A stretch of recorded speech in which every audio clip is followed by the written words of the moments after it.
persone, vi confido, non ricordo più niente di quello che devo dire, però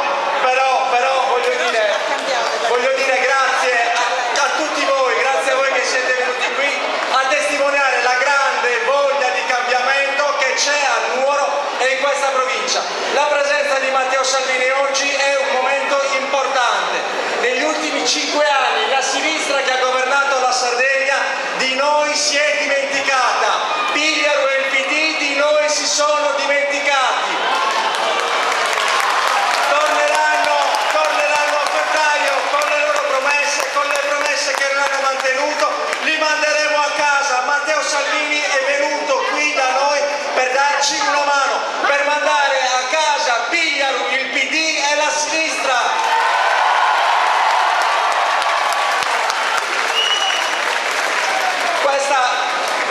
Questo Matteo è il cuore della Barbagia, è il cuore della Sardegna. Qui sono nati personaggi importanti, Nuoro è chiamata la Tenesarda, perché qui è nata Grazia Deledda, Francesco Ciusa, Salvatore Satta. Eppure di questa città e di questa provincia si ricordano solo quando c'è da tagliare, quando c'è da chiudere un ospedale, quando c'è da accorpare una scuola e poi fanno i convegni sullo spopolamento. Pensano davvero i signori che a febbraio verranno a chiederci di nuovo il voto, che ci accontenteremo delle loro promesse, quelle che non hanno mantenuto per 5 anni? Io sono sicuro di no. È la manifestazione di oggi, la presenza di tante persone oggi a Nuoro è la conferma che noi a febbraio vi manderemo tutti a casa.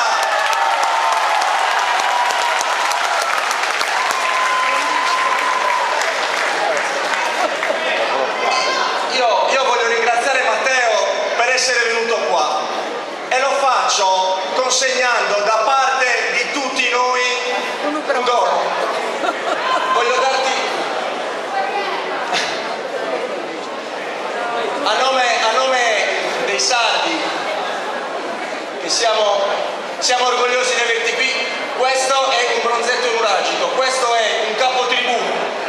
Tu sei il nostro capitano, in Sardegna sei il nostro capotribù e te lo consegniamo con un impegno.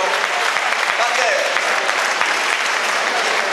tu che sei la nostra guida, così come questa rappresentazione è quella di un capotribù, tu che sei il nostro capitano, prendi un impegno con noi, continua sulla strada che stai seguendo, continua a resistere, noi siamo dalla tua parte, non arrenderti, lotta per noi. Tu ci dici sempre, se voi ci siete io ci sono, noi ci siamo.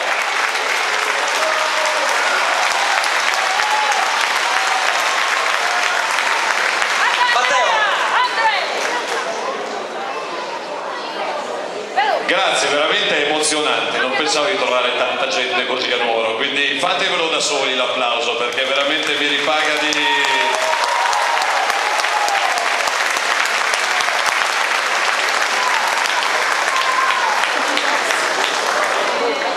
Poi ci sono dei reperti archeologici qua a Nuoro, non solo i capitribù, ma ho visto fuori che c'è ancora gente con la bandiera rossa, la falce e il martello.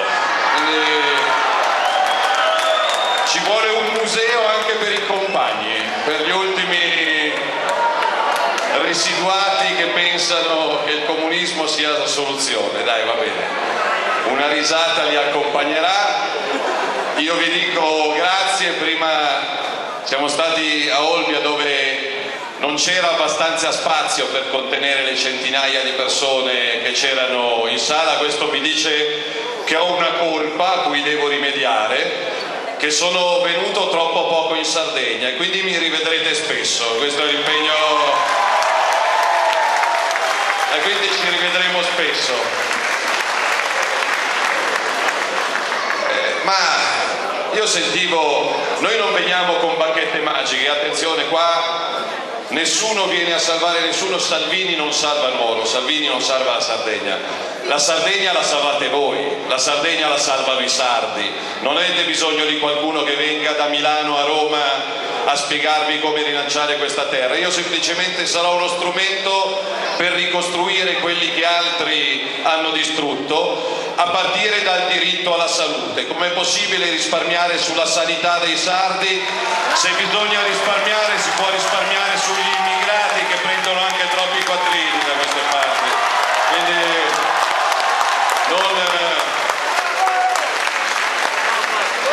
E abbiamo cominciato, 5 mesi fa, quando sono arrivato al Ministero, mi dicevano, e ve li ricordate anche ai telegiornali, fino a 5 mesi fa, i barconi arrivano, cosa vuoi farci? Gli immigrati arrivano, è un fenomeno epocale, inarrestabile, ci sono i trattati, ci sono le regole, bisogna aspettare l'Europa. E io però l'Europa l'ho aspettata un giorno, 2 giorni, 3 giorni, dopo una settimana ho smesso di aspettare l'Europa, 2 colpi di telefono, i porti italiani sono chiusi, di questa gente non ne arriva più perché ne abbiamo già abbastanza.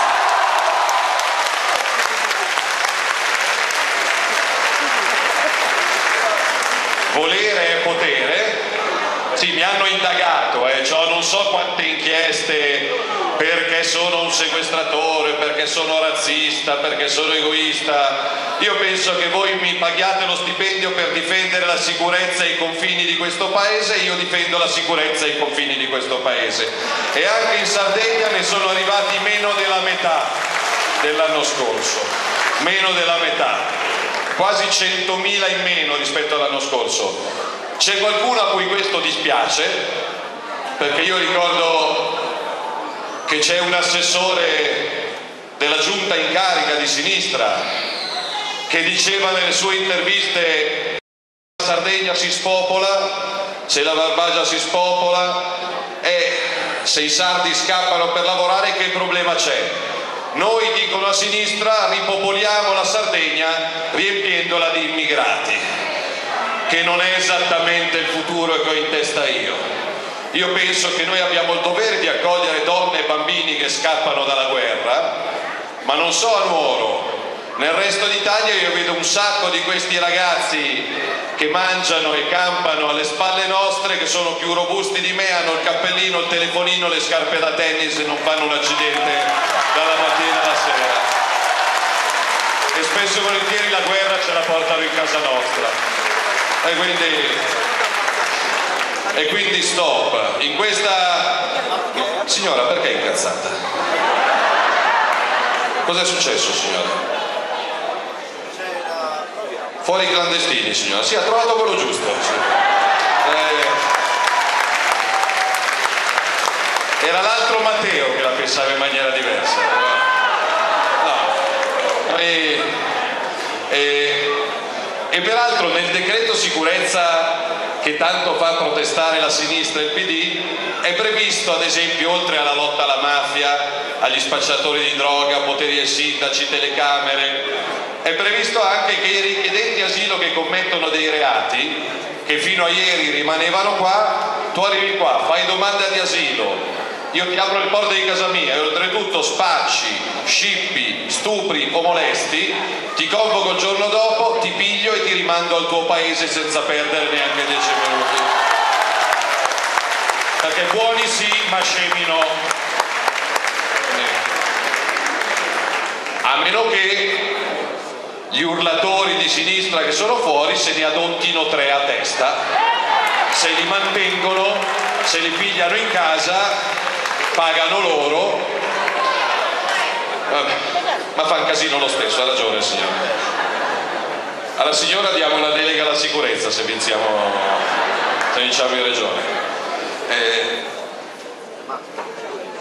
Ne abbiamo fatte di cose in questi 5 mesi, cose che dicevano non si potevano fare, anche cose, simboli, non rivoluzioni, tanti simboli. Ci hanno detto per una vita che non si potevano togliere alcuni privilegi e non si potevano togliere i vitalizi agli ex parlamentari. In 5 mesi abbiamo tolto i vitalizi agli ex parlamentari, che si poteva fare. Perché non l'hanno fatto? Proprio questa settimana a Roma abbiamo abbattuto, e stiamo ancora abbattendo in questi minuti, 8 ville confiscate ai clan mafiosi romani che erano lì da 30 anni. Quindi vuol dire che se uno, questo applicato alla Sardegna, cosa vuol dire? Che mi hanno detto che ci sono alcune strade interrotte da anni, alcune ferrovie ferme da anni, c'è l'agricoltura che sta soffrendo grazie anche a un'Europa che poi ci manda le letterine. Invece di ricevere noi le letterine dell'Europa, se in Sardegna va come va, gliela mandiamo noi la letterina a Bruxelles dicendo che ci siamo rotti le scatole di pagare per stare in Unione Europea che massacra la nostra agricoltura, la nostra pesca, il nostro commercio, la nostra industria. Certo, non si possono fare miracoli, però si può ricominciare.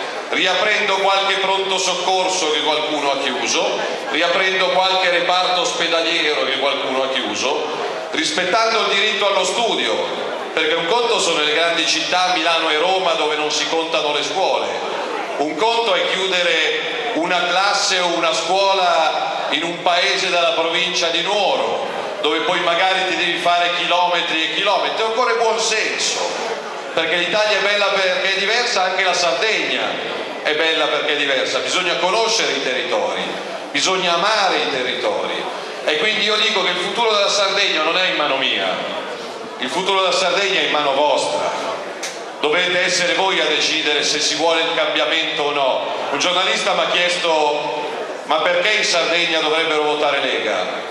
Nessuno deve fare niente, se uno è contento della Sardegna di oggi continua a votare quelli di prima. Se uno per i suoi figli spera in qualcosa di meglio, stavolta dopo tanti anni la possibilità di cambiare c'è veramente, mettendo lì però facce nuove, non quelli che sono qua da una vita e che ben conoscete, che hanno parlato tanto e combinato poco. Ecco, l'impegno che mi prendo come Lega è di dare spazio alla competenza, all'onestà, però anche al cambiamento, perché quanti ne hanno portati via? Un po' troppi. E quindi è questo: sanità, lavoro, e sono contento che nella manovra economica, voi stasera tornate a casa e guardate i telegiornali e che cosa vi dicono? Che l'Europa boccia la manovra economica italiana. Sapete cosa c'è scritto in quella letterina? Che io non posso toccare la legge Fornero. Fosse l'ultima cosa che faccio al mondo, io la legge Fornero la smonto pezzo per pezzo. La smonto pezzo per pezzo, perché è una legge infame e sbagliata che ha rovinato milioni di italiani. Non ho nessuna intenzione di mollare, anche perché in questa manovra economica, grazie ai soldi che abbiamo messo lì per cominciare a smontare la legge Fornero, ritrovano il diritto alla pensione più di 500.000 di italiani. Ma qual è la cosa che succede se tu restituisci questo diritto a 500.000 italiani? Che liberi 500.000 posti di lavoro per i giovani che altrimenti sono costretti a scappare all'estero, sono costretti a scappare dalla Sardegna. Ormai non vengono più neanche a Milano, ma vanno a Londra, vanno in Svizzera, vanno in Germania, vanno negli Stati Uniti. Perdiamo i giovani perché vanno all'estero per lavorare, perdiamo i pensionati perché vanno all'estero per pagare meno tasse, e chi rimane qua? Rimaniamo noi. E quelli che piacciono alla signora. Sì. No, signora, poi finisce lei il comizio, però porti pazienza, già mi incase. Aspetta, porti pazienza, un attimo. Stavo dicendo, in manovra economica che non piace a Bruxelles, ma penso piaccia agli italiani, si comincia a smontare la legge Fornero, e questo nei telegiornali spesso e volentieri non ve lo dicono. Dal 2019 pagheranno solo il 15% di tasse centinaia di migliaia di partite IVA, artigiani, commercianti, piccoli imprenditori che fatturano fino a 65.000 euro, 15% secco di tasse, senza moduli, e se fatturi fino a 100.000 euro ti fermi al 20%, quindi risparmi un bel po' di quattrini che ti servono magari per investirli nel tuo negozio o nella tua azienda. Si prevede l'assunzione di 1.000 ricercatori universitari, ci sono 600 borse di specialità per i medici. È mio orgoglio come Ministro dell'Interno visto che ne abbiamo fatti sbarcare di meno e invece di 35 euro al giorno gliene diamo la metà e abbiamo risparmiato 1 miliardo, di questo miliardo la metà la spendiamo per un piano straordinario di assunzioni delle forze dell'ordine, vigili del fuoco, polizia, carabinieri, 8.000 ragazze e ragazzi che indosseranno una divisa e magari qualcuno anche a Nuoro, e magari qualcuno di quei medici sarà a Nuoro, qualcuno di quei ricercatori sarà a Nuoro, qualche pensionato che riuscirà a godersi qualche anno di vita senza morire sul posto di lavoro sarà da queste parti. Per carità, non riusciamo a dare tutto a tutti subito, quindi non vengo qua a promettere votate Lega alle regionali in Sardegna e saremo e sarete tutti subito più belli, ricchi, simpatici, intelligenti e fortunati, però si comincia, perché se mai cominci mai finisci. Siamo al governo da 5 mesi, io sono invecchiato, mi sembra 50 anni, però sono contento di quello che stiamo, dica signora? Sono bello signora?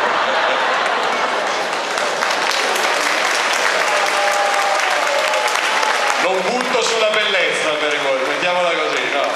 Sono pure un po' sovrappeso, lasci perdere, poi mi sa che dopo la cena che mi aspetta stasera prendo almeno 2 kg, quindi... però è questo, e quindi dica, ci stavo arrivando. Fra gli impegni che sono in grado di prendermi ce n'è uno: nascere in quella che tutti dicono essere l'isola più bella del mondo. Però la Sardegna non può essere l'isola più bella del mondo 2 mesi all'anno, a luglio e ad agosto per quelli che vengono a farci i turisti, perché deve essere l'isola più bella del mondo anche a novembre per chi ci vive in questa isola, che non può pagare un occhio della testa per andare a farsi curare, andare a lavorare, andare a studiare. E io mi sono guardato i conti, lo Stato italiano dà decine di milioni di euro a qualche operatore privato che poi gestisce i traghetti e ogni tanto taglia questi traghetti, e lo stesso vale per gli aerei. Ora, se ti do dei soldi tu mi garantisci il servizio, altrimenti se ne fa carico veramente la regione o l'ente pubblico, perché non si capisce perché nascere, vivere, studiare, lavorare su un'isola debba essere una condanna. E quindi sulla continuità territoriale, sul costo dei trasporti faremo la battaglia fino in fondo per il sì. Non si può andare avanti solo a colpi di no qui, no là, no su, no giù, e qua c'è bisogno di un'energia che costa di meno. Non è possibile che nel 2018 in un paese che è Italia, che paga le tasse che paga in Italia, che paga il canone RAI, che paga, e in alcuni posti non vede la televisione, in alcuni posti non prende il telefonino, in alcuni posti non arriva alle ferrovie, non avete come l'impressione di essere stati dimenticati e spennati per un po' troppo tempo? Perché mi sembra che a Nuoro si paghino le tasse come si pagano in altre città italiane. Quindi piano piano rimettere cose a posto, ricostruire, investire in infrastrutture, investire in strade, investire in ponti. Non voglio tornare indietro, l'Italia deve andare avanti, investire non solo in turismo, perché senza industria non vai da nessuna parte, senza sostegno all'agricoltura non vai da nessuna parte. E qua io vi posso dire a nome mio, della Lega e del Governo, che siccome stanno preparando il bilancio dell'Unione Europea per i prossimi anni, se toglieranno un solo centesimo di euro all'agricoltura italiana e all'agricoltura sarda, noi quel bilancio non lo approveremo mai, perché ci hanno già spennato abbastanza.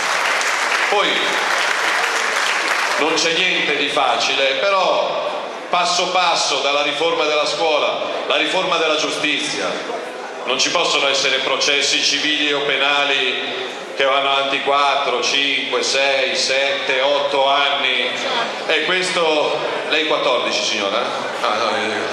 No, da una medaglietta. Quindi c'è bisogno di sistemare, certo, io ho firmato un contratto di governo che mi impegna non per 5 mesi ma per 5 anni e voglio andare fino in fondo. Non guardo i sondaggi, perché mi dicono qualche giornalista, però i sondaggi dicono che la Lega oggi sarebbe il primo partito, quindi ti converrebbe far saltare tutto, mandare tutti a casa così eleggi più deputati e più senatori. No, io ho tanti difetti, ma se firmo un contratto, se mi prendo un impegno lo porto fino in fondo. Non è che sto lì 5 mesi sì, 5 mesi no, in base ai sondaggi o in base a come mi alzo la mattina. Ho preso un impegno e costi quello che costi, questo impegno lo voglio portare fino in fondo, e poi il resto dipende da voi, perché il futuro della vostra terra, la regione, soprattutto in una regione autonoma fino a un certo punto, perché vorrei sapere qualcuno dove si è dimenticato l'autonomia, perché qua non è mai stata applicata fino in fondo, e dove c'è Lega c'è autonomia, quindi io mi impegno a che a Roma qualcuno pensa che in Sardegna ci sia un dialetto, ci sia gente un po' strana. Io gli spiego: no, guarda che in Sardegna non hanno un dialetto, in Sardegna hanno una lingua, hanno una bandiera, hanno una storia, hanno una cultura, hanno un'identità, tenetevela ben stretta, perché il rischio di questo periodo storico è che facciano la marmellata unica mondiale, dove tutti parlano la stessa lingua, guardano gli stessi programmi televisivi, ascoltino le stesse canzoni. Sui rapper non dico niente, non sono fortunato nei rapporti con i rapper, io non ho grandi...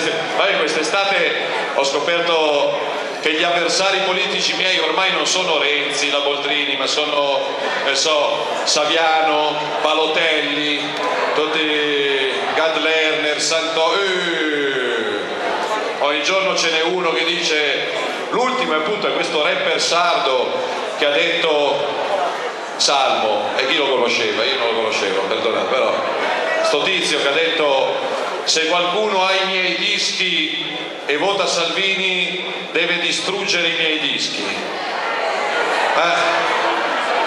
Ma secondo me dimostrando poca apertura mentale, perché l'arte non ha colore, perché la musica non ha colore. Io sono cresciuto a pane Fabrizio De André e non mi interessa cosa votava Fabrizio De André.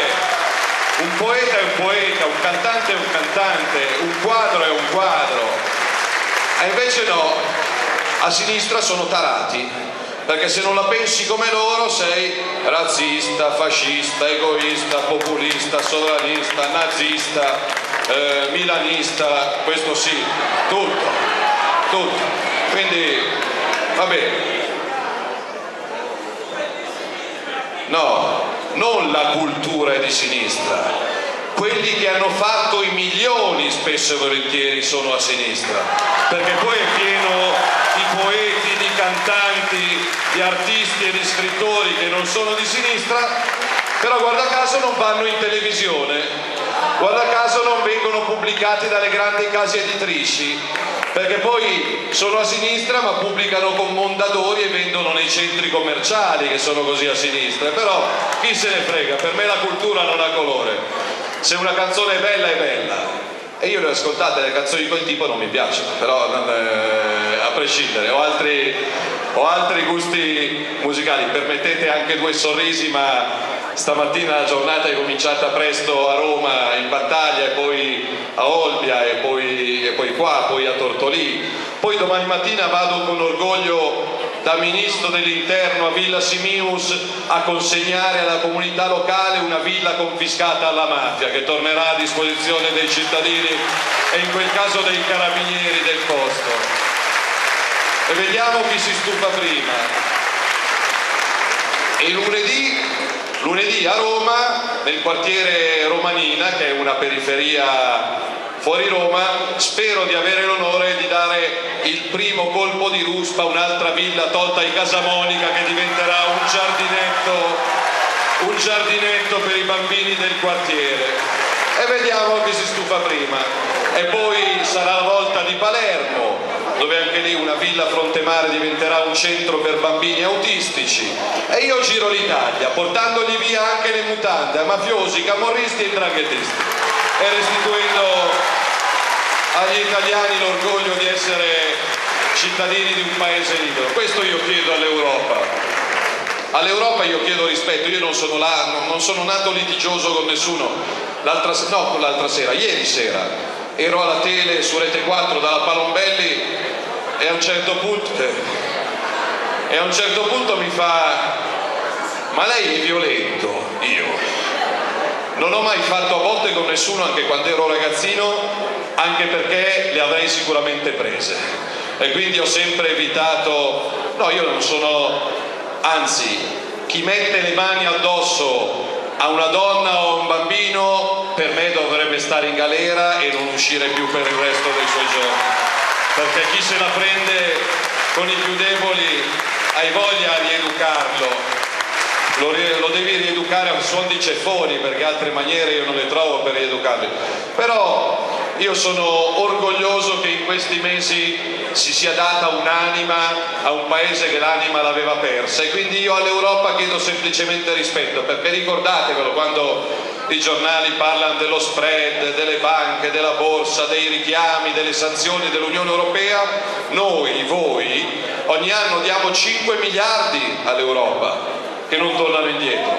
È come se io pagassi 5 miliardi di euro di spese condominiali nel mio condominio e l'amministratore mi dice: beh, per te l'ascensore non funziona mai, la scala non la pulisco e il portinaio non te lo metto. E uno dopo un po' dice: ma io perché devo continuare a pagare le spese condominiali quando invece di aiutarmi mi mettono due dita negli occhi? Quindi semplicemente chiediamo rispetto. Oggi il commissario europeo al bilancio, un socialista francese, e già avevo detto tutto, ha detto che noi siamo dei venditori di tappeti.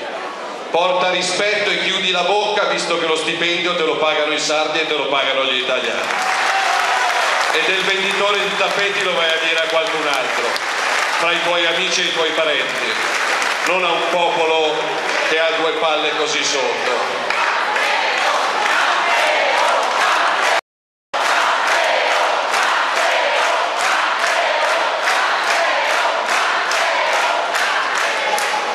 No, che poi i compagni fuori si offendono, dai, sono 4 gatti poverini, però almeno vi abbia dato modo di uscire di casa. Anzi, fatemi approfittare da Ministro dell'Interno, posso dire che sono orgoglioso del lavoro che fanno i nostri poliziotti e i nostri carabinieri. Fate un applauso alle forze dell'ordine che veramente ci mettono l'anima. E per quello che mi riguarda, chi mette le mani addosso a una donna, a un uomo in divisa, finisce in galera, perché mi sono rotto le scatole del fatto che tutti si permettano di tutto. Ma c'era una polemica, ma pensate a che livello siamo arrivati? C'era una polemica oggi su Repubblica che va bene per tante cose, però non... e c'era questa polemica contro di me, perché ho messo su Instagram la foto di una manifestazione studentesca dove c'erano queste 3 simpatiche ragazze sorridenti, che avranno l'età di mio figlio, avranno 16-17 anni, non di più, che ridevano con questo cartello verde che diceva sostanzialmente che Salvini aveva ancora posto in Piazzale Loreto per essere appeso a testa in giù. E qual era la polemica di questo giornale di sinistra? Non che c'erano 3 ragazze che se mio figlio facesse la metà di una roba del genere prende tanti di quegli schiaffoni che gli passa la voglia di farlo per il resto dei suoi giorni. No, il problema non era queste che inneggiavano a Piazzale Loreto e alla pena di morte, no, il problema era Salvini, che aveva pubblicato questa foto dicendo: ma vi pare normale? Questo mi dice che bisogna ripartire anche dalle scuole. Vedo qua fortunatamente tante ragazze e tanti ragazzi, e la nostra forza è questa, che stiamo seminando speranza nei giovani. Tu quanti anni hai? 17, sei un grande, grazie. 16, chi offre di meno? Chi ne ha 15? No, tu non ne hai 15, tu ne hai 50. Sì, te 15, buonanotte. 14. Dai. Quanti? 15. 10. Tu quanti ne hai? 11. Ma è per dire che è bello perché se ci si appassiona a un ideale, a dei valori da ragazzi, poi te lo porti dietro per tutta la vita, però come ci sono ragazzi che hanno curiosità, che hanno interesse, che hanno passione, ce ne sono altri che magari ne hanno di meno, motivo per cui una delle proposte di legge della Lega, che verrà approvata nelle prossime settimane, reintroduce sui banchi di scuola l'educazione civica per spiegare come si sta, il valore del rispetto, della solidarietà, del sacrificio, della convivenza civile.